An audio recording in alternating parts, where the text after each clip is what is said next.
네, 하루의 경제 주식 마무리 오늘도 저희 경주마와 함께 하시죠. 선구매 후 결제, BNPL의 소비 증가율이 지금 사상 최고 수준이다라고 합니다. 당장 돈이 없어도 미래 소비력을 끌어다 쓰는 사람들이 그만큼 많다라는 얘기입니다. 이런 불안한 상황 때문일까요? 연준에서 처음으로 금리 인하라는 키워드가 나왔는데도 불구하고 시장이 좀 뜨뜻미지근한 것 같습니다. 때마침 큰 그림 볼 줄 아는 분들 나오는 수요일입니다. 오늘 한번 조언을 들어보죠. 세 분 어서 오세요. 안녕하십니까. 안녕하십니까. 시장이 지금 뭐 가는 것도 아니고 안 가는 것도 아니고 말이죠. 네. 어떻게 보셨습니까 오늘? 눈치 보기가 굉장히 좀 심한 것 같고요. 예전에 이제 제가 미국보다는 중국을 조금 더 보는 게 좋겠다 이렇게 말씀을 일단 해드렸는데 네. 최근에 우리 시장은 미국으로 보면 사실은 오르기가 조금 어렵지 않나 이렇게 생각이 들어요. 금리 인하라는 얘기가 나온다라고 하더라도 왜냐하면 미국 쪽은 지금 조금 묘한 움직임을 보여주고 있습니다. 첫 번째로 10년 만기 국채 수익률이 계속해서 안정세를 보이고 있는데 그럼 뭐가 가야 되죠? 기술주 가야 되잖아요. 예. 근데 시장 안에서는 지금 엔비디아가 되었던 아니면 마이크로소프트가 되었던 하는 종목군들이 구글이 되었던 대부분의 기술주들이 아직까지 여타를 움직임을 차를 보여주지 못하고 있는 모습이기 때문에 기존의 공식이 일단은 미국에서 좀 깨지는 게 아닌가 이렇게 좀 생각을 해볼 수가 있을 것 같고 반면에 최근 들어서 위엔화가 굉장히 좀 강세로 움직이고 있죠. 근데 외국인들이 위엔화 강세를 보고 중국에 투자를 하기에는 중국은 돈 넣으면은 돈 못 빠져나오기 때문에 투자하기 조금 어렵고요. 그렇기 때문에 위엔화 환율하고 우리하고 환율이 한 0.8 정도의 민감도를 가지고 있기 때문에 예. 외국인들이 차라리 우리 시장을 좀 노릴 수가 있겠다 이렇게 생각을 해볼 수가 있고 그러면 이 두 세력 사이에서 우리 시장이 아직까지는 위냐 아래냐라고 하는 부분에서 약간 좀 관망하고 있는 게 아닌가 이렇게 생각을 하고 아주 좀 있습니다. 고민이 많아지는 네. 시장인데 뭐 미국의 시장 분위기가 좀 바뀌어가고 있는 상황이라는 말씀 주셨는데 평론가님은 어떻게 보셨습니까? 그러니까 기본적으로 이런 것 같아요. 미국 증시가 한번 가고요. 큰 틀에서 세계 증시가 미국 외의 증시가 갔다가 또 미국 증시가 갔다가 그러니까 같이 가더라도 상승률의 차이는 있겠죠. 그 네. 외에 미국 외 주식이 가는 그런 시기가 번갈아 가면서 나오게 되는데 저는 만약에 이번에 상승장이 온다면 미국도 오르겠지만 그 외 미국 외 대표적인 게 중국과 K 우리 국장인데 네. 저는 이번엔 국장이라고 보고 있거든요. 어. 뭐 턴이 오게 되는 저는 그래서 그 한번 뛰기 위한 준비 과정을 현재 거치고 있다라고 보는 쪽입니다. 뭐 좀 이따 또 설명드리겠지만 다행히도 지금 달러 인덱스라든가 미국의 10년물 국채 금리라든가 원하는 방향으로 떨어지고는 있습니다. 그러나 아직까지 안전 라인으로 들어오는 것은 아니거든요. 예. 근데 이 떨어지는 속도와 그 안전 라인까지 오게 될 경우 저는 굉장히 빠른 속도로 미국도 가겠지만 그 외에 한국 증시가 더 튈 거라고 보고 있기 때문에 예. 그 준비 과정이다라고 지금 판단하고 있고요. 특히나 좀 반가운 소식이 늘 제가 이 선물 시장에서 외국인들 누적 순매도 했는데 예. 이제는 다 털고 오늘은 좀 선물을 매도했지만 누적 순매수로 가게 되면서 일단 언제든 이제 K 증시가 K 국장이 튀어오를 때 뭐 이들도 방해 회방꾼 노릇을 안 할 것 같거든요. 게다가 내년 여름까지는 공매도도 금지된 상태고 그래서 여기에서 뭐 하나의 호재 저는 재료적 호재라고 보지는 않습니다. 달러 약세, 금리 하락만 나온다면 일종의 버블이죠. 명목 가격이 튀어오르는 상승을 좀 기대해 볼 수 있겠다. 이렇게 전망하고 있습니다. 시장의 여러 가지 재료들이 좀 긍정적인 쪽으로 바뀌어가고 있다는 말씀을 네. 주시고 계시고요. 전체적으로 오늘 보면은 뭐 상승 종목이 이렇게 많지는 않았다는 걸 알 수 있는데 그 말은 소수 종목에 좀 투심이 쏠렸다 이런 말도 될 수 있을 것 같고요. 그건 이제 코스닥에만 좀 국한된 느낌이 많이 받았고요. 오늘 뭐 시가총액 상위 종목도 본다고 한다면 네. 기본적으로 이제 시가총액 상위 종목 차지하고 있는 이 2차 전지 소재 기업들이 두 자릿수로 올랐거든요. 나머지 종목들 같은 경우에는 대부분 약보합으로 마감하거나 올라서 끝난 종목들 같은 경우에도 뭐 2% 이상 오른 기업들이 거의 없는 상태이기 때문에 근데 이 부분은 이 코스닥 어떤 2차 전지와 특수된 지수인 것 같다라는 느낌이 좀 많이 들고 다만 이제 저는 이제 오늘 굉장히 좀 좋아 보인 부분이 어제까지만 하더라도 이 외국인들이 선물해서 이 매수세를 유지하고 그다음에 기관주에서 매수 차익거래 때문에 올랐다고 좀 볼 수 있겠는데 이게 좀 외국인이 현물 쪽에서 좀 매수세가 들어오면은 랠리 부분이 좀 이어지지 않을까 했는데 오늘 현물 쪽에서 큰 폭의 순매수는 아니지만은 그래도 매수세가 오랜만에 전환됐다는 점은 긍정적이다라고 좀 생각이 되고 있고요. 그다음에 제가 좋게 본다는 말씀이 우선 지난주까지만 하더라도 지난주 금요일은 주가가 좀 막판에 좀 안 좋았었지만 지난주에 그 월화수목 때 주가가 올랐던 이유 중 가장 큰 거는 역시 미국의 긴축 통화가 완화된다는 점이거든요. 근데 이런 분위기는 계속 지속이 되겠죠. 뭐 그러기 때문에 이 물론 이제 펀더멘탈 상으로 또 우리나라 이제 대형주들을 좀 따져봐야겠지만 저는 제가 봤을 때도 이제 낙폭이 심한 장세는 이 코스닥 지수를 제외하고 대형주는 좀 제한적으로 갈 가능성이 있지 않을까라고 좀 생각이 됩니다. 확실히 외국인들이 좀 오늘 들어왔다는 점은 뭔가 의미하는 바는 있었던 것 네네. 같습니다. 어제 오늘 사이에 큰 뭔가 변화가 있었던 건 맞는 것 같은데 지금 골드만삭스에서도요. 우리 평론가님 앞서 말씀하신 거랑 비슷한 얘기를 했습니다. 내년부터는 바이 코리아다 하면서 이제 방산주가 유망하다 이런 얘기를 했는데 골드만삭스가 이런 얘기를 왜 했을까요, 갑자기? 그러니까 이번 리포트도 그렇고요. 이 직전에 한 2주 전이었었나요? 코스피가 2,800 뭐 이상 갈 수 있다는 리포트 때도 이제 이야기했던 분석인데 저평가입니다. 이제 코스피가 저평가가 돼 있다. 그것도 이제 수익 비율, 퍼보다는 PBR 쪽으로도 골드만삭스가 많이 접근하고 있는데 보통 OECD 뭐 회원국들의 증시가 예. 못해도 0.9배 정도를 유지하고 있는데 코스피 같은 경우가 0.8배이기 때문에 우리 현재는 지금 0.9배로 올라왔지만 기본적으로 여기에 추가적인 이제 저평가 국면에서 상승 여력이 있고 또 하나 PER 관점에서도 기업들의 수익 전망이 그리 나쁘지 않다라는 게 골드만삭스가 최근 발표하고 있는 하여간 좀 긍정적인 리포트의 핵심 내용이거든요. 2,800도 중요하고 제가 굉장히 좋게 보는 라인이 이제 중요하게 보는 라인이 2,839거든요. 예. 그러니까 골드만삭스도 2,800까지는 갈 수 있다는 게 2,839는 저는 갈 수가 있다고 보고 여기를 깨고 가게 되면 솔직히 오버슈팅도 저는 가능하다고 보고 있거든요. 예. 그래서 한국 증시가 저평가돼 있고 이익 전망도 내년에 괜찮고 여기에서 뭐 달러 약세, 금리 하락만 덧붙인다면 뭐 추가적인 상승도 가능하다라는 게 큰 틀에서의 골드만삭스의 주장입니다. 예. 근데 좀 아쉬운 네. 게 있어요. 좀 일반 뭐좀 반도체나 자동차로 좀 얘기해 줬으면은 네. 좀 좋았겠지만 그만큼 이제 그 다른 섹터에 대한 부분이 뭐 펀드멘탈 상에도 그렇지만 다른 이제 글로벌 기업들과의 그 연관성이 좀 많잖아요. 뭐 반도체도 그렇고 AI도 그렇고. 근데 이제 방산주 같은 경우에는 왜 얘기를 했냐고 좀 생각을 해보니까 우리나라가 독자적으로 만들어서 가거든요. 예, 그런 점에서 이 기술력에 대한 부분을 우리나라로만으로 끝냈을 때도 잘 그 수출이 잘 되고 있다는 부분이 증명이 됐었고, 그리고 이제 이 방산주가 불과 이제 몇 년 전까지만 하더라도 이제 뭐 테마주 성격이 좀 강했는데 예. 작년부터 작년부터 방산주, 원자력 그리고 이 엔터주들이 우리나라 시장에서 하나의 수출 섹터로 지금 많이 부각을 되고 있는 상황이고요. 그리고 우리나라 방산 쪽에서의 그 특수성이 좀 있는 것 같아요. 왜냐하면은 우리나라는 사계절이 있잖아요. 네. 우리나라는 사계절이 있기 때문에 이 뭐 추울 때나 더울 때나 잘 견딜 수 있는 이 방산, 이 무기나 이런 부분이 특화되어 있는데 그렇기 때문에 이 추운 어떤 동유럽, 뭐 폴란드, 노르웨이 쪽에서의 수출도 하지만 이 아시아, 그러니까 이제 극동아시아 쪽 사우디나 이쪽에서 수출 많이 하거든요. 이런 무기도 계절을 타나요?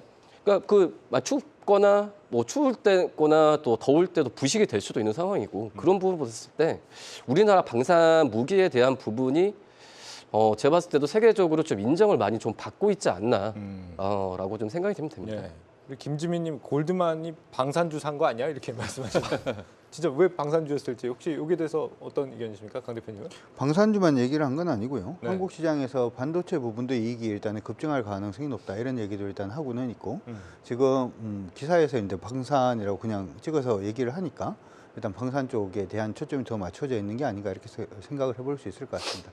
골드만삭스에서 얘기를 했던 부분은 우리나라에 이제 코스피 상장되어 있는 기업들이 내년에 이제 이익률 자체가 50% 이상 또 증가할 가능성이 높다. 따라서 한국에 있는 K장에 조금 더 투자를 해야 되겠다 이렇게 지금 얘기를 하고 있는 것 같고 아까 이제 제가 덧붙여서 좀 말씀을 해드렸습니다만은 중국 쪽의 수급갈 부분까지도 생각을 해본다면 우리 국장은 내년에 나쁘지 않을 수도 있겠다 이렇게도 생각을 해볼 수 있을 것 같고 네. 시장 안에서 좀 불안하게 생각하는 게 내년에 경기 침체에 대해서 뭐 얘기들이 많지 않습니까? 한쪽은 간다, 한쪽은 괜찮다 뭐 이렇게 얘기를 하는데 이게 어떻게 보면 경기를 안 타는 쪽이 방산이잖아요. 경기가 안 좋다고 전쟁을 안 하지는 않습니다. 그렇기 때문에 어떻게 보면 가장 안정적인 수요처 자체가 또 방산이 되지 않을까 이렇게 생각을 해볼 수 있을 것 같습니다. 예. 지금 아시아 증시 개장 시간에 보면은 미국채 10년물 금리가요. 굉장히 빠르게 좀 떨어진 게 확인이 되거든요. 4.2%대까지 지금 내려와 있는데 시장에 좀 이제는 봄이 좀 찾아오는 중인 건가? 어떻게 읽어야 됩니까? 4.27%입니다. 지금 움직이는 게 과거 네. 4.9를 생각하면 우리가 절대 넘어서는 안 될 라인 이제 4.5인데 그 선을 넘었잖아요. 네. 근데 4.5를 다행히도 까고 치고 내려와서 지금 4.2대까지 내려왔는데요. 더 완벽하게 우리가 안심하려면 4% 라인을 저는 보고 있습니다. 국채 금리 이제 4자를 깨고 앞에 3자를 좀 보여줬으면 하는데 지금부터는 이 4.2에서 4까지 갈 때는 추세가 굉장히 중요하겠죠. 예. 뭐 이랬는데 내일 모레 다시 4.3, 4.4 가면 도로하면 타일이 되는 거지만 이게 이제 4.21, 뭐 4.1대로 가게 되면 굉장한 금리의 추세적 하락 가능성이 높아지지 않습니까? 예. 그런데 독특한 게 미국은 국채 금리와 달러의 가격이 같이 비례해요. 이게 무슨 얘기냐면 예. 그러니까 미국이 기축 통화이기 때문에 미국만 해당하는 건데 미국의 국채 금리가 올라가면 달러도 강해지고요. 국채 금리가 떨어지면 달러도 연동해서 약해집니다. 그러니까 국채 금리가 더 떨어지는 과정이 된다면 실질적으로 달러도 빠르게 약세가 될 수 있고요. 예. 현재 지금 들어오기 직전에 보니까 달러 인덱스도 어느덧 102대까지 왔습니다. 102.6. 달러 인덱스의 이제 레드라인은 그때 105, 막 104였었는데 그거 깨고 갔다가 다시 내려와서 102가 됐는데 예. 저는 이제 98 정도를 봅니다. 그러니까 달러 인덱스가 98 라인까지 깨지면 완전한 추세가 나오는 거거든요. 그러니까 그때까지 안심할 수는 없겠지만 이제 102대에서 101, 100 요 정도로 가면 꽤 오랜 기간 달러 약세를 볼 수가 있겠거든요. 그러면은 미 국채 금리의 하락, 달러 약세 이걸 가장 좋아하는 게 실은 이제 미국의 나스닥일 수도 있겠지만 이렇게 추세적이 나와버리면 K장, 그러니까 중국과 한국장인데 지금 중국은 뭐 홍콩 여러 가지 문제로 오히려 대만 문제 등으로 한국장밖에 없기 때문에 예. 저는 이제 그런 논리상으로도 이번에 금리 하락이 굉장히 K 국장에는 호재다. 그럼 왜 떨어졌는가? 이 부분은 뭐 이따 또 얘기하겠지만은 크리스토퍼 월러 연준 이사의 뭐 발언이라든가 또 하나가 뭐 JP 모건이 부채 이야기를 꺼냈다는가 뭐 이런 것들이 덩달아서 이야기하면서 12월에 금리 동결 확률 높아지고 내년 막 금리 인하설 나오면서 네. 시장은 빠르니까 먼저 떨어진 거거든요. 이런 것들이 지금 달리기 직전에 어떤 우호적인 환경 조성을 하고 있지 않나 이렇게 네. 분석하고 있습니다. 일전에 우리가 채권 투자 얘기했을 때 그 높다고 너무 막 뛰어 들어가면 안 된다 뭐 이런 얘기 한 적이 있었는데 네. 좀 완연하게 하락세로 좀 접어드는 국면에서 좀 생각을 해봐도 괜찮다고 말씀 주셨잖아요. 네. 지금이 약간 들어가 볼 타이밍인가라고 보십니까? 그때 저는 이제 타이밍이라고 말씀을 드렸었고요. 예. 예, 꺾이고 추러들 때. 뭐 지금 저는 이제 뭐 말씀하신 대로 미 국채 투자 레버리지 뭐 3배짜리 쓰는 건 아니지만 괜찮다고 보여지지만 이런 게 있어요. 우리가 투자를 하려면 더 많이 벌려고 투자하는 거잖아요. 예. 근데 지금 투자 대상이 있는데 국채 금리가 떨어질 거에 베팅, 그러니까 국채 가격이 올라갈 거에 베팅할 때 그 상승률보다 이런 상황이 우호적으로 나오면 주식은 더 몇 배 더 오르거든요. 차라리 주식을 하는. 예, 그럼 차라리 이걸 예상했다면 주식을 하지 왜 이거를 뛰어들겠습니까? 그런 좀 투자의 판단도 필요할 것 같습니다. 예. 오늘도 이 특징주들 먼저 좀 짧게 짚어보고 들어가야 될 것 같은데 일단 이 종목들 어디까지 가는지 저는 굉장히 좀 궁금해집니다. 에코프로 머티리얼즈랑 두산 로보틱스. 이제는 약간 둘이 좀 커플이 된 것 같아요. 오늘 뭐 같이 좀 움직이는 모습을 보이던데 오늘도 갔단 말이죠. 지금 며칠째 가는 건지 모르겠습니다. 오늘은 이제 뭐 에코프로 전체 그룹주들이 좀 간 그런 분위기고 네.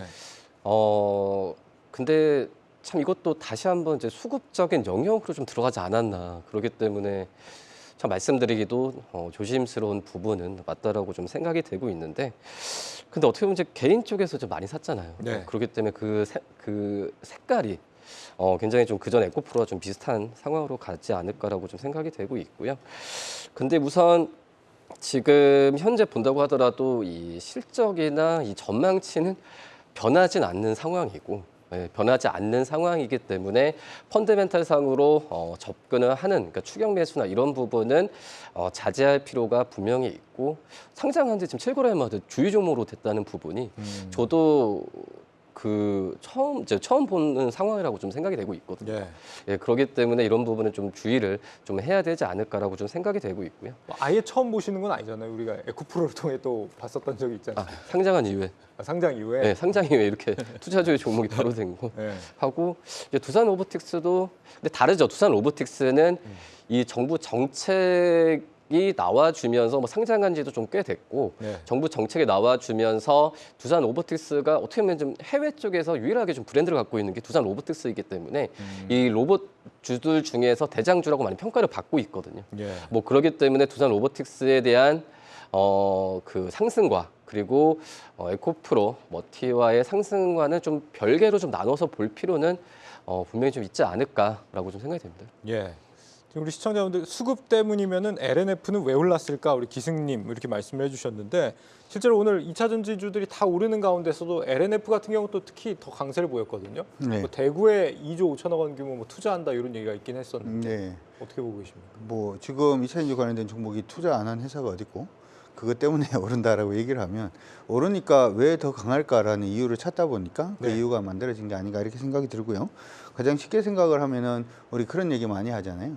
우리나라 2차전지 관련된 종목은 슬라형이 좀 올라줘야 일단은 오른다 이렇게 얘기를 했는데 사이버 트럭 이슈 부분으로 인해서 어제 같은 경우에는 미국의 대부분의 기술주가 약보합이라든지 강보합 정도 움직임을 보였는데 테슬라만이 굉장히 좀 강세 움직임을 보였고 예. 여기에 대한 반동으로 우리 2차전지 관련된 종목도 같이 올랐다 이렇게 생각을 하시는 게 어떨까 이렇게 생각이 들고요. 예. 이 문제는 조금 우리 저번에 알리백 얘기를 좀 해보자 뭐 이런 얘기를 한번 했었는데 예. 알리백이 이제 레벨 단계가 있어요.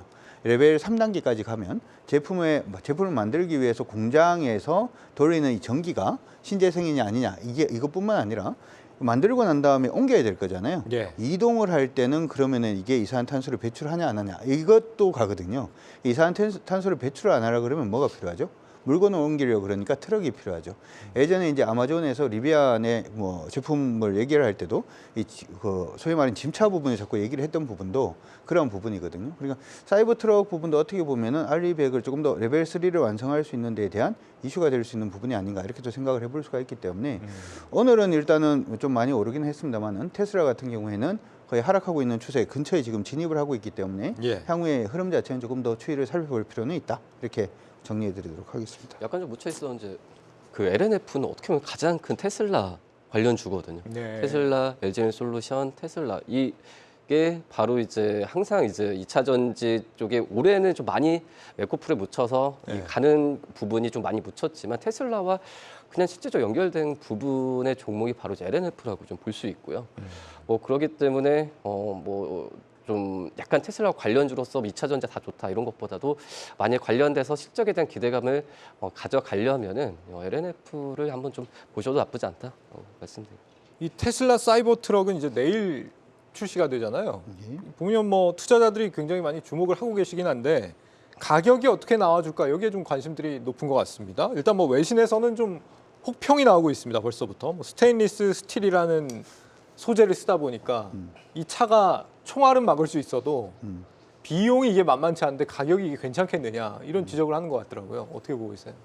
사실 저는 이거는 약간의 뭐라고 할까요? 테슬라 아까 제가 말씀을 드릴 때 알리백을 완성하기 위해서는 전기 트럭이라든지 하는 부분이 상용화되어야 된다 이렇게 말씀을 해드렸습니다만은 테슬라의 지금 사이버 트럭을 들고 짐을 옮기려고 하신 분들은 없지 않을까. 네. 사실 이제 안에도 내용을 보면은 트럭은 트럭인데 캠핑이라든지 하는 부분에 활용할 수 있도록 테슬라도 얘기를 하고 있는 부분이기 때문에 그쪽하고는 조금 거리가 있을 수가 있을 것 같고요. 이게 지금 보면은 이 가격대 부분도 사실은 싸게 책정되리라고는 생각을 안 하고 있습니다. 따라서 제가 좀 추이를 살펴보자라고 말씀드렸던 부분이 예. 약간 좀 해프닝일 가능성도 있겠다. 향후의 추이에 대해서는 일단 기대감 때문에 주가는 상승을 했지만 향후의 추이 자체는 조금 더 지켜볼 필요성은 있겠다 이렇게 생각을 합니다. 출시 전후에서 주가가 좀 다르게 움직일 수도 네. 있다. 조심을 할 필요는 있다는 말씀이시네요. 이 자율주행 섹터 쪽도 관계가 있습니까? 이 테슬라 사이버 트럭하고? 테슬라에서는 자율주행 이번에 업그레이드 했는 버전 자체가 조금 특이한 버전을 발표를 했죠. 네. 예전 같은 경우에는 이제 데이터를 왔다 갔다 하는 부분이 좀 많았다면 우리가 요즘은 온 디바이스 얘기를 좀 많이 하고 있는데 어떻게 보면 테슬라의 자율주행도 이제 테슬라 안에 통신이 이제 굉장히 좀 강하지 않다라고 하더라도 네. 길이를 정밀한 지도를 안 본다라고 하더라도 테슬라가 목적지까지 갈 수 있는 자율주행 부분을 일단 만들고 있기 때문에 자율주행 관련된 부분은 관심 있게 보시는 것도 좋을 것 같고요. 사실 테슬라뿐만 아니라 최근 들어서 우리 로봇이 배달한다. 있지 네. 않습니까? 법이 통과됐잖아요. 그렇죠. 로봇이 배달하려고 그러면 뭐가 필요하죠? 자율주행이 필요할 수밖에 없고요. 그래서 자율주행에 대한 모멘텀 자체는 향후에도 좀 지속될 가능성이 높다 이렇게 생각을 하시고 봐주시면 좋을 것 같습니다. 네. 테슬라가 가지 않는다라고 하더라도 자율주행이라든지 AI는 계속해서 좀 관심을 두시는 게 좋을 것 같습니다. 근데 뭐 삼성도 신사업 구상하면서 자율주행을 넣는 부분이 있는 것 같고 그렇긴 한데 현대차 같은 경우를 또 들어보면은 EV9에 원래 자율주행을 연내 지금 3단계 도입한다고 했다가 다시 또 무기한 연기를 지금 한 걸로 나오고 있단 말이죠. 이런 거 보면은 좀 앞날이 생각보다는 좀 불투명한 상황 아닙니까? 어떻게 봐야 됩니까? 그쵸, 길죠. 왜냐하면 이제 미국 떠나가지고 우리나라 쪽에서는 이거 자율주행이나 상용화에 대한 부분은 이 법적인 좀 그런 부분이 좀 많이 좀 제약이 되는 상황이다라고 판단이 되고 있고, 그리고 이제 뭐 보험 같은 뭐 자율주행 사고 났을 때의 뭐 책임이나 이런 부분에 있어서 보험법이나 이런 부분이 아직까지도 지금은 얘기를 하고 있는 단계가 아니라고 제가 좀 들었거든요. 네. 뭐 그렇기 때문에 이 상용화에 대한 부분 같은 경우를 지금 그 우리나라에서도 좀 얘기하기에는 내년보다도 우선 내후년까지 한번 좀 봐야 되는 게 맞지 않을까라고 좀 생각이 되고 있고요. 근데 그렇게 생각하면은 자율주행 쪽 관련주들에 대한 투자는 조금 좀 천천히 해야 되는 게 아닌가. 이걸 그렇게 그냥 생각을 하실 건 아닌 것 같고요. 자율주행을 하는 방식이 세 가지 방식이 있어요. 그러니까 첫 번째로는 이제 테슬라 방식이죠. 지도는 중요하지 않습니다. 네. 카메라가 보고 AI가 판단해서 악셀을 누르든지 핸들을 돌리는. 그러니까 이건 어떻게 보면 꼭 사람이 탔는 거하고 비슷하게 지금 AI가 이제 작동하는 부분이라면 우리나라 지금 현대나 기아에서 하는 AI는 이거하고 조금 달라요. 그러니까 테슬라는 신호등을 보고 판단하는 거고 카메라가 네. 우리나라는 여러분들 카카오 내비를 혹시 사용하시는지 모르겠습니다만은 네. 카카오 내비 사용해 보면은 뭐가 있냐면 신호등 근처에 가면은 빨간색 불 5초 뒤에 바뀝니다. 이거 표시가 되거든요. 근데 현대에 들어가는 내비게이션이 이제 카카오 모빌리티의 내비게이션이 들어가요. 그러니까 이거 두 개가 연결이 돼야 되는 거고 그러다 보니까 이게 시범 지구라든지 하는 부분이 현대 기아는 이게 필요한 거고 예. 중국에서 하는 자율주행은 더 합니다. 그러니까 어떻게 보면은 지능망 도로 지능망 네. 이쪽이 조금 더 중국은 또 강화가 되어서 자동차는 조금 깡통이더라도 충분히 자율주행을 할 수 있는 그런 이제 세 가지 모델이 있는데 사실 이제 현대기아도 조금 고민이 되는 부분은 지금까지는 우리가 보통 어떻게 진행을 했냐 하면 정밀 지도 플러스 그 다음에 AI가 같이 접목되어 있는 부분으로 갔다면 네. 지금 테슬라는 정밀 지도를 뺀 거거든요. 네. 그럼 어디로 기술 표준이 갈지에 따라서 또 방향성이 달라지는 거기 때문에 그 부분 때문에 자동차의 자율주행은 조금 늦어지고 있다 이렇게 생각하시면 좋을 것 같고 예. 단순히 우리가 레이더 카메라하고 적외선 센서라든지 하는 부분하고 AI가 접목된 자율주행 부분은 계속해서 커질 수가 있기 때문에 그쪽은 계속해서 관심을 두셔도 좋을 것 같습니다. 예. 자, 마지막으로 한 가지만 또 특징주 쪽에서 좀 살펴보자면요. 서울 옥시언이 오늘 거의 상한가를 갔단 말이죠. 첫 번째 미술품 조각 투자 상품을 금감원에 신고를 했다. 다음 달부터 드디어 이제 조각 투자 서비스를 재개를 한다라는 겁니다. 이게 소위 말하는 STO 아닌가요? 토큰 증권? 그렇죠. 어떻게 보면은 쉽게 말하면은 뭐 유형 자산이든 무형 자산이든 이 부분을 이 쪼개가지고 지분을 이제 파는 그런 부분인데, 예.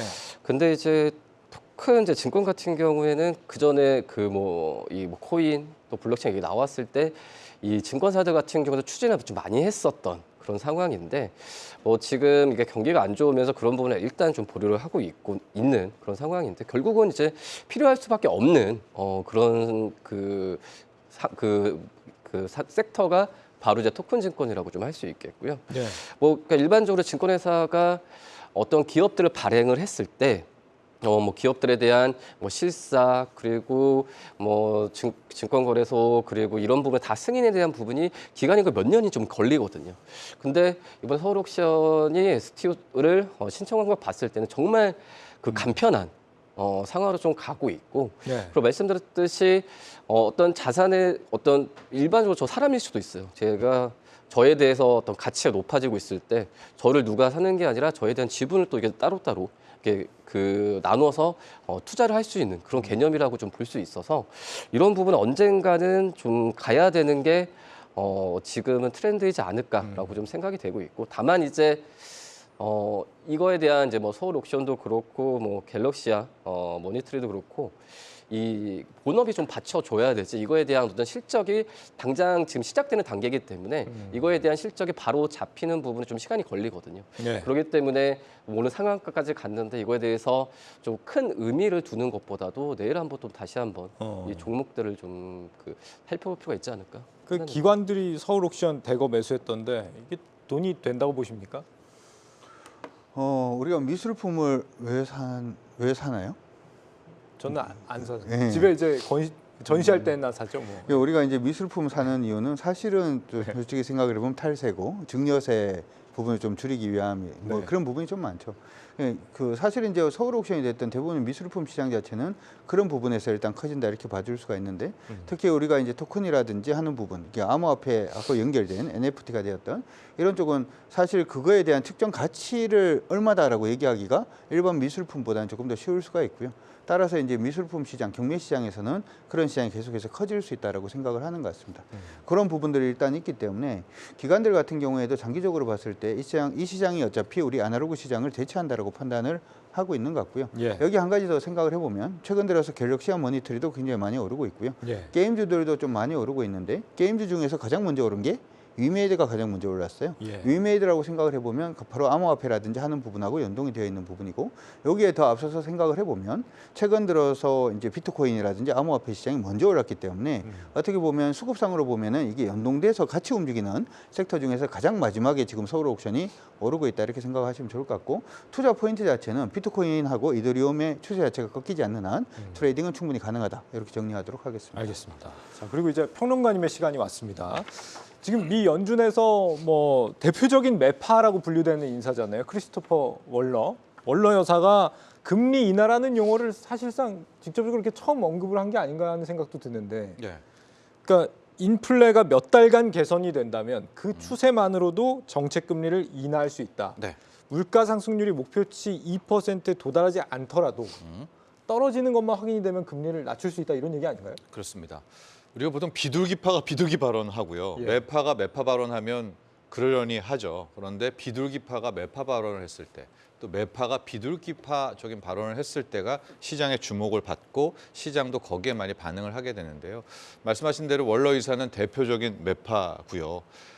더 올려야 된다. 아직까지 경제 뜨겁다. 지금 덜 긴축적이다. 이런 표현들을 많이 썼는데 예. 이번 워싱턴 DC에 있었던 기업 연구소였죠. 기업 연구소에서의 연설에서는 사뭇 다른 이 사람이 월러 이사가 맞나 할 정도의 이제 발언들을 쏟아냈습니다.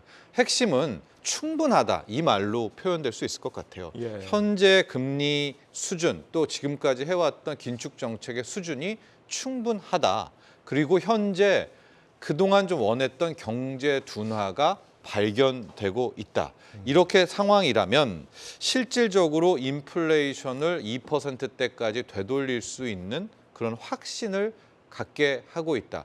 이런 표현들을 다 종합해 보면 이게 상당히 비둘기파적인 발언이 되는 거거든요. 예. 그렇다면 결과적으로 우리가 계속해서 바라던 이제 추가적인 금리 인상은 완전히 끝났구나. 왜?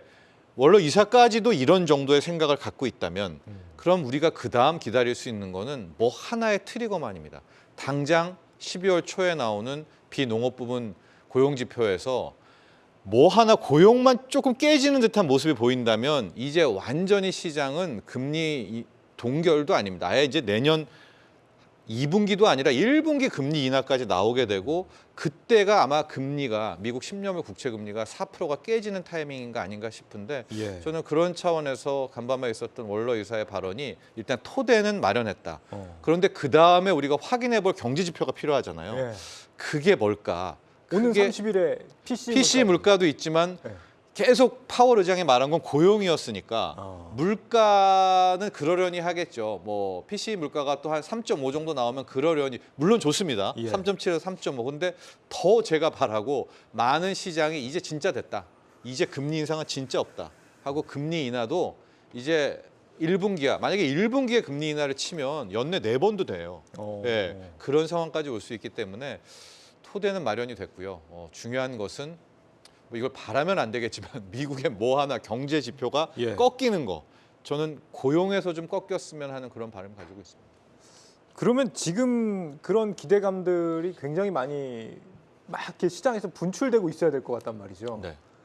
평론가님의 생각과 비슷한 생각 갖고 계신 분들 굉장히 많을 거 아닙니까? 그런데 보면 국장에서는 뭐 별로 큰 그게 없었고 네. 미국장이 이제 어떻게 될지 모르겠습니다만 네. 뭐 이렇게 뭔가 올까요 이제?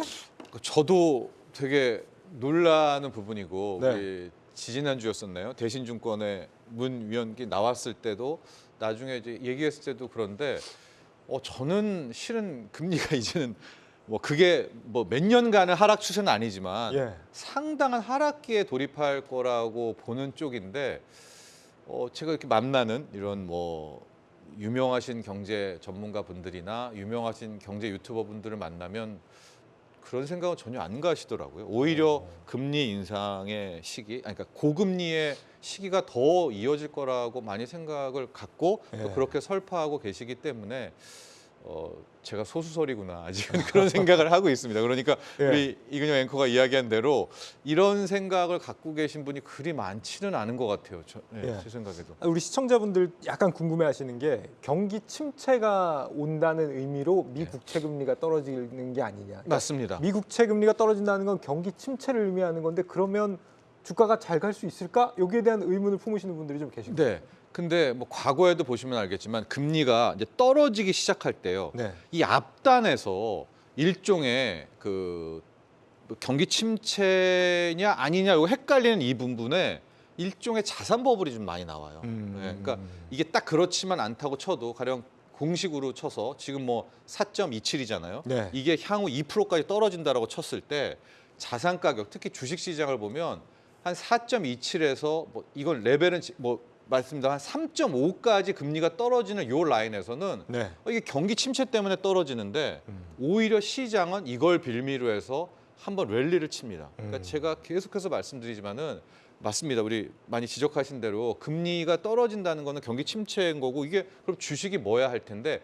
그 앞단에서 실은 한번 시세가 났다가 그리고 무너지거든요.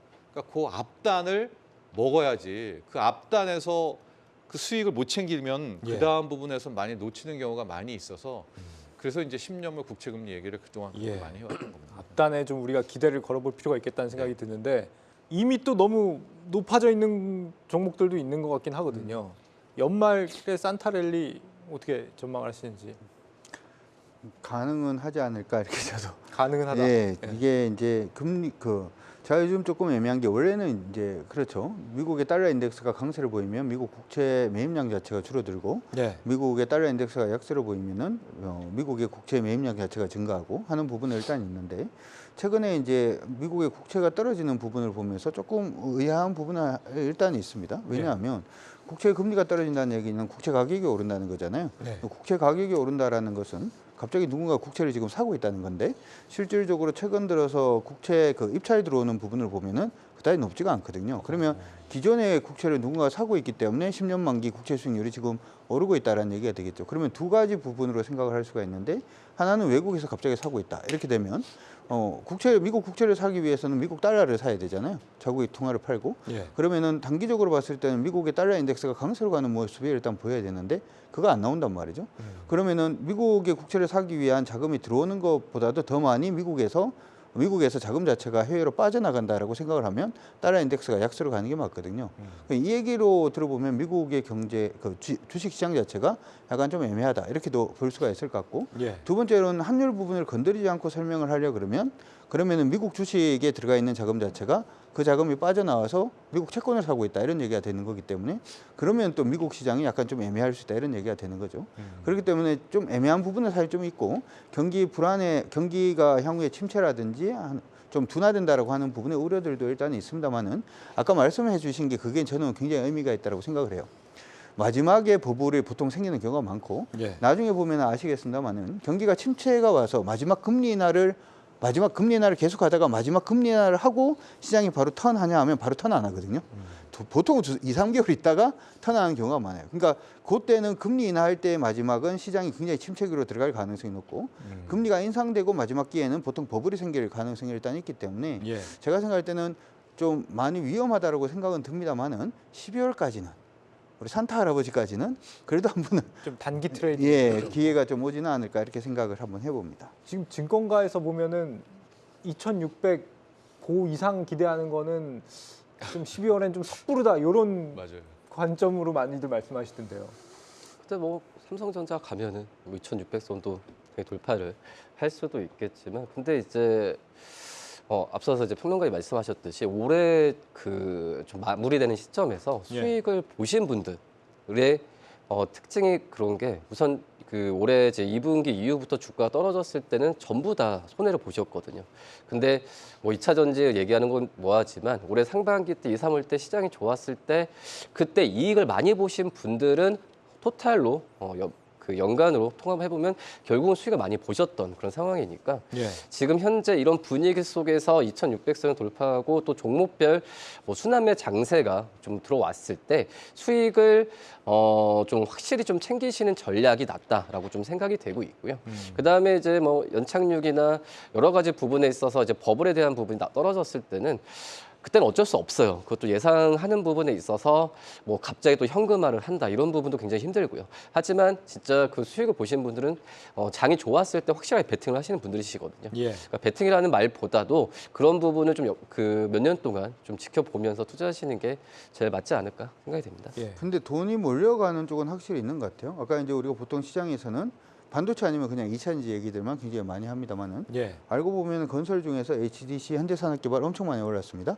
그리고 로봇 관련돼서도 지금은 우리 두산 로보틱스 얘기만 합니다만은 최근 들어서 레인보우 로보틱스도 굉장히 빠르게 좀 움직이고 있는 모습이 일단 나타나고 있고요. 네. 오늘은 시장에서 좀 많았지만, 시장에서 굉장히 지금 버려두고 있는 미디어 부분, 콘텐츠의 주강도 최근 들어 많이 오르고 있고 오늘 같은 경우에 CJ ENM도 좀 많이 슈팅을 하고 있거든요. 그래서 우리 지금 뭐 버블이다 아니다, 뭐 이쪽이 큰 일이다 아니다 이걸 지금 생각할 여기에 그 여유는 없는 것 같고 시장 안에서 지금 뭐 작은 섹터들이 좀 같이 막 작은 섹터들 안에서 계속 좀 돌고 있기 때문에 네. 시장에서 간다라고 하는 업종을 보기보다는 물이 몰리는 쪽으로, 수급이 몰리는 쪽으로 여러분들이 먼저 트레이딩을 한번 생각을 해보시는 것도 수익을 극대화할 수 있는 방법이 아닌가 이렇게 생각이 또 들고 네. 산타를 조금 더 빨리 만날 수 있는 그러한 방법이 아닌가 이렇게 또 생각이 듭니다. 예. 근데 아마 12월 FMC 회의 전까지는 좀 지금 현재 시장도 그렇고 주도주가 많이 부족한 상태라고 좀 생각이 되고 있고요. 그렇기 때문에 이 순환매 장세가 될 텐데, 근데 좀 아쉬운 부분이 아직까지도 이 테마나 이런 부분에 있어서 유동성이 많이 몰리는 부분이 좀 아쉬운 건 맞다라고 좀 생각이 되고 있고요. 근데 이제 이 부분이 좀 이 방향성이 좀 제대로 잡히면 주도주가 한번 좀 부각됐을 때는 전체적인 시장 분위기 자체가 좀 주식 비중이나 위험 자산에 대한 부분을 좀 늘려야 되는 그런 시기가 왔을 때는 확실히 좀 그런 부분 대비하셔야 되지 않을까 생각됩니다. 예. 우리 시청자분께서 내년에 바이든 선거가 있어가지고 진짜 경제 망쳐먹을지는 좀 지켜봐야 된다 이렇게 말씀을 하시는데, 지금 앞서서 이제 JP 모건 회장 말씀을 하시잖아요. 계속해서 지금 비관론을 쓰고 있는데 그 이유가 이런 거랑 좀 맞닿아 있는 것 같아요.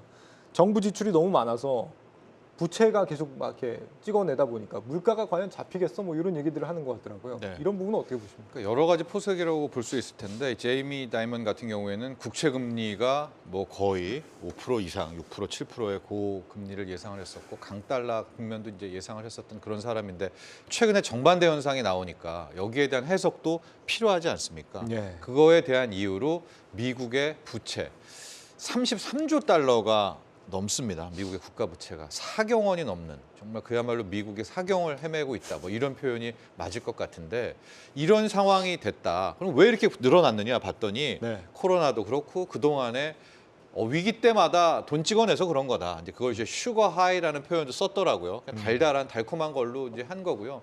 솔직히 말해서 미국이 지금 올해 이렇게 좋아서는 안 되죠. 왜냐하면 우리 돌아보면 실리콘밸리뱅크, 퍼스트 리퍼블릭, 뭐 5위짜리, 7위짜리 은행이 망했는데도 이게 뭡니까? 미국 사람 중에 돈 못 찾은 사람이 없잖아요. 그렇죠. 뭐 돈 찍어서 다 그 갖다 주고 뭐 이런 식으로 유야무야해서 넘어온 건 아니겠습니까? 그러니까 지금 예상외로 금리도 떨어지고 달러도 약달러로 돌아서려고 하니까 왜 그런가 봤더니 미국 부채 때문이다. 이제 그렇게 제이미 다이먼은 이야기를 했고요. 그렇게 국가 빚이 많아지면 당연히 기술적으로도 금리가 높으면 미국 재무부가 낼 원리금 높아지는 거잖아요. 예. 그러니까 쉽게 금리도 못 올리고 못 갈 것이다. 또 하나 미국이란 경제도 그런 빚 때문에 눌리면서 뭐 달러도 힘도 잃는 거다. 이제 이렇게 해석을 했었던 것 같은데 이게 오히려 국장 투자하시는 분들한테는 좋죠. 왜냐하면 그건 결국 뭐 스스로 약달러와 금리 하락을 우회적으로 자인하는 거니까 예. 그 부분이 굉장히 단기적으로는 좋거든요. 국장한테는. 그래서 그걸 한번 좀 기대해 보는 저는 연말까지는 한번 그런 전략을 펼치도록 해보겠습니다. 예. 뭔가 시장이 좀 불안하다는 인식을 주는 데이터가 조금 더 있긴 한데요. 바로 금값입니다. 지금 국제 금값이 온스당 2,060달러 최고치를 경신을 했단 말이죠. 뭔가 시장이 위험해 보여서 안전자산으로 지금 가고 있는 게 아니냐 이런 시각도 있던데요. 사실 이제 이 부분은 그 시장이 위험해서라고 하기보다는 달러가 불안해지기 시작하면 금값이 일단 오른다 이렇게 생각을 하시면 될 것 같고요. 네. 근데 예상보다 달러 패권 자체가 많이 흔들리고 있는 건 사실이죠. 제가 이제 요즘 고민을 하고 있는 것들 중에 하나가 바로 유가인데 예전에는 달러가 그냥 석유를 살려고 그러면 달러로만 살 수 있었기 때문에 어떻게 보면은 이제 달러 위상이 좀 강했다면 요즘 위엔화가 좀 많이 치고 올라오고 있는 그런 모습들을 일단 보이고 있고 네. 그럼 유가를 볼 때 달러로 유가를 봐야 되나? 아니면 일정 부분 위엔화로도 유가를 봐야 되나? 뭐 이런 부분이 헷갈릴 정도로 지금은 어떻게 보면 달러의 위상 자체가 좀 많이 약화되고 있는 그러한 측면으로 가고 있는 게 아닌가 이렇게 생각도 해봅니다. 그런 부분에서 일단은 금값이 오르고 있다 이렇게도 봐줄 수가 있을 것 같고요. 예전에 제가 통계를 보니까 그게 있더라고요. 중국이 미국의 국채를 많이 팔고 있잖아요. 예. 팔면서 금을 엄청 사요. 예. 지금 중앙아시아 국가들의 중앙은행들도 금을 엄청 삽니다.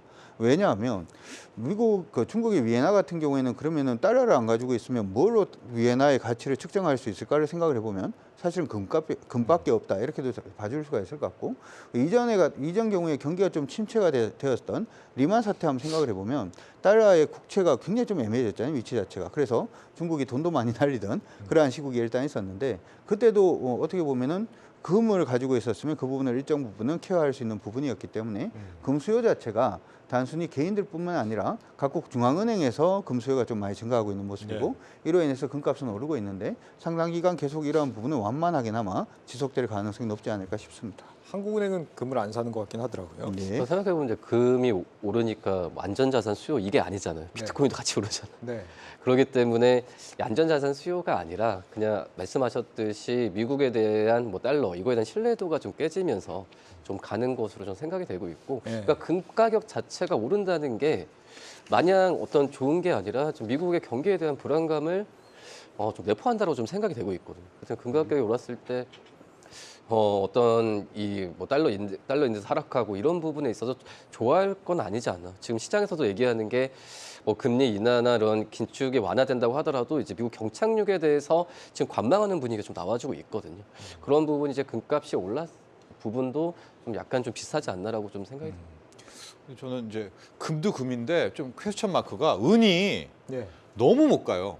이게 너무 벌어져 있습니다. 이게 금값이 이 정도 한 2,000달러 넘고 2,100 뭐 향해 간다면은 은은 지금 한 온스당 30달러 가 있어야 되는데 은은 그냥 처참하게 늘어나서 은은 한 지금 22, 24에 좀 묻혀져 있거든요. 예.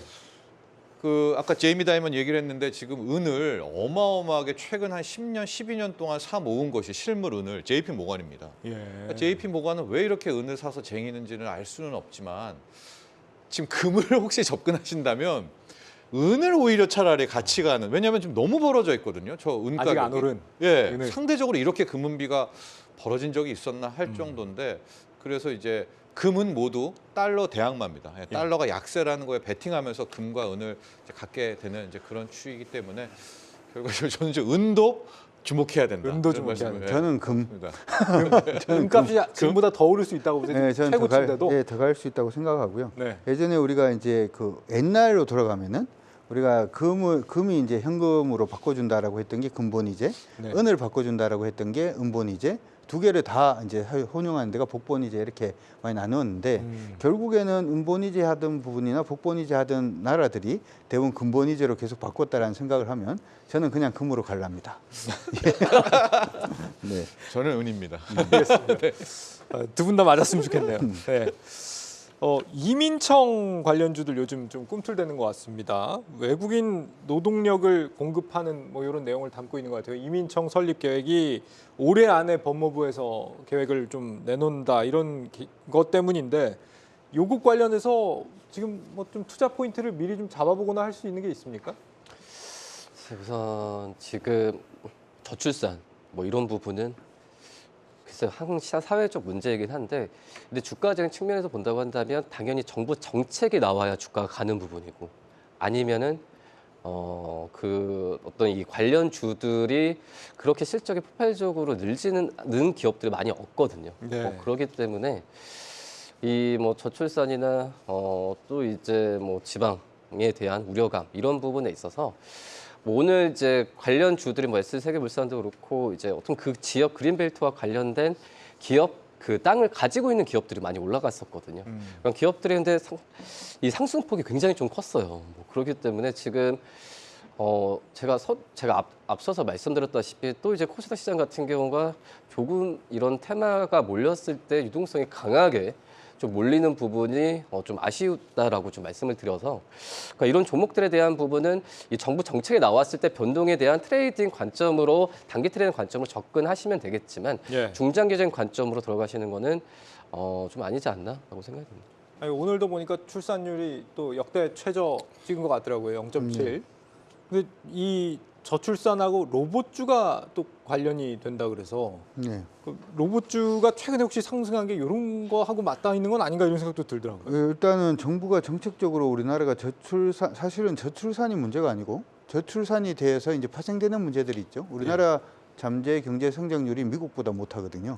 이 얘기 자체는 계속해서 노동력 고령화로 가면서 노동력 손실이 일어나게 되고, 이 노동력 손실을 메우지 못하면은 좀 이제 경기 자체가 굉장히 좀 안 좋아진다, 이렇게 일단 생각을 해볼 수가 있겠죠. 그러면 그 노동력을 어떻게 채울 것인가라고 하는 부분에서 로봇이 일단 대안으로 나오고 있는 것 같고, 실질적으로 요즘은 누가 커피숍 갔다고 누가 주문 받으러 오지 않습니다. 그렇죠? 예. 전부 다 로봇의 키오스키를 한다든지, 서빙을 저번에 고기 먹으러 갔더니 서빙도 로봇하고 같이 오시더라고요. 네. 그래서 그 인건비가 많이 비싸구나 이런 생각도 들고, 심지어는 우리 한국경제TV 2층에 저녁에 무인택배가 아니고 무인으로 이거 하는 것도 어떻게 보면 이것도 로봇화되어 있다, 이렇게 또 봐줄 수가 있는 거니까. 그렇군요. 네. 인건비가 지금 계속해서 높아지고 있는 상황에서는 저출산이 되면 인건비가 높아지게 되고, 노동시장, 그 로봇시장 자체가 굉장히 좀 가수가 될 수가 있다, 이렇게 봐줄 수는 있을 것 같습니다. 단지 그럼에도 불구하고 우리가 이민청이라든지 하는 부분에서 이민을 받아야 되는 이유들 중에 하나는, 인건비 떨어지면 로봇이 조금 어려워질 수도 있겠습니다만은, 예. 문제는 로봇은 돈을 그렇게 해서 벌어가지고 쓰지를 않아요. 쓸 수가 없잖아요. 로봇은 일만 하는 거지. 왜 이 말씀 드리냐면, 노동자는 불쌍하네요. 네. 노동자는 노동을 한 다음에 그 임금을 받아서 소비를 해줘야 경기가 돌아가는데, 소비 단이 좀 막힐 수가 있기 때문에 결국에는 로봇은 일단은 전체적인 대안이 될 수는 없고, 이민청으로 가는 그 사이에서 로봇 관련된 종목은 일단은 여러분들이 봐주시는 건 좋을 것 같습니다. 알겠습니다. 네, 모르는 것을 인정하는 것이 지혜의 출발점이다. 이 버핏의 단짝이죠. 찰리 먼거가 생전에 강조했던 투자 원칙 중 하나입니다. 스스로를 평범한 사람으로 칭했던 그가 이 세계 최고 수준의 가치 투자자가 될 수 있었던 비결은 자신만의 분명한 원칙, 그리고 지적 겸손이 있었다고 합니다. 내가 지금 제대로 아는 주식에 투자를 하고 있는가, 수익이 나고 계신 시점이라면 더더욱 확인해 보시길 바라겠습니다. 네, 경주는 내일도 이어집니다. 여러분 고맙습니다.